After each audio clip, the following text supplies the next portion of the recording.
Today's a very exciting day, one that our community has voiced their concern over for a long time, and that's, providing education and training, right? We first started the Behavioral Health Initiative. It was our goal to provide this comprehensive behavioral health system.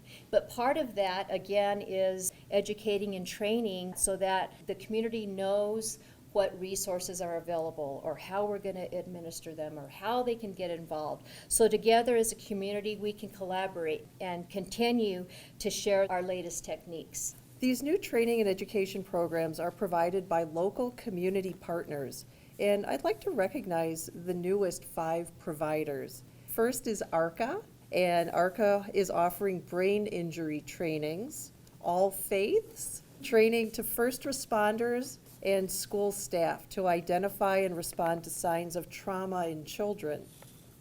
The New Mexico Black Mental Health Coalition, working to educate the public and peers about serving Black New Mexicans with mental health needs. The New Mexico MITC, that's the Motivational Interviewing Training Center, which provides trainings for empathic listening and mindfulness.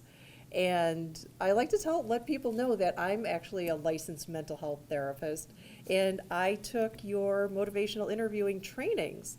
And they are so awesome because there's no cost to the people who take the classes. They are offered to mental health providers, I think of any licensure level, which means that so many people are learning these great techniques. And last but not least, NAMI, providing educational programs for family-to-family and peer-to-peer support. I'm proud that the county is able to offer this large variety of workshops and trainings at no cost to our community. It was amazing to have people in the room, many of whom I'd never seen before, who, when we put out a call to say we're doing a community training, to just talk about what mental health is and how you access services, that people crowded into this room. And Dr. McIver, who founded the organization, was our presenter that evening. And she wound up staying here until after 9 o'clock at night with people coming up to her, a mother who had lost her son, who didn't know how she was going to go forward, a young man who lived in an apartment where someone was murdered right next door, who felt unsafe to go home. All of those people lining up to speak to her after her presentation. And it was at that moment that I knew that what we have done is a very good thing, that our persistence has paid off.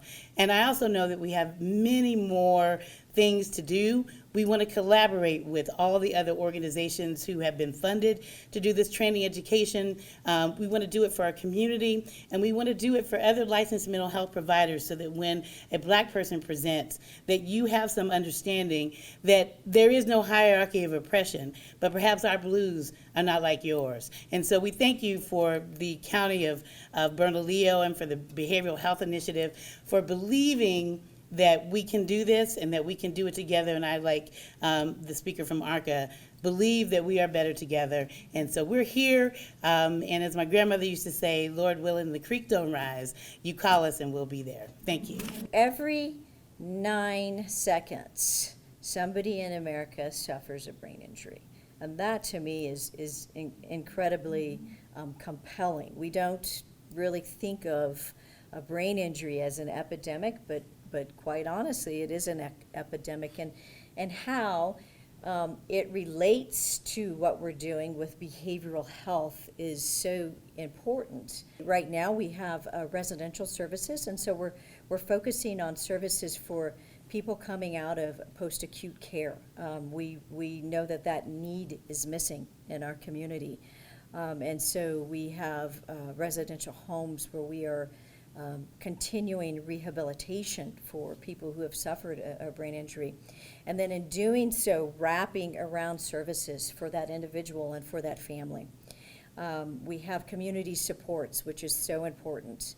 That is, working with people every day out in the community to ensure that they have services, to ensure that they are functioning, to ensure that they can get back into where they were at in their lives prior to an injury occurring.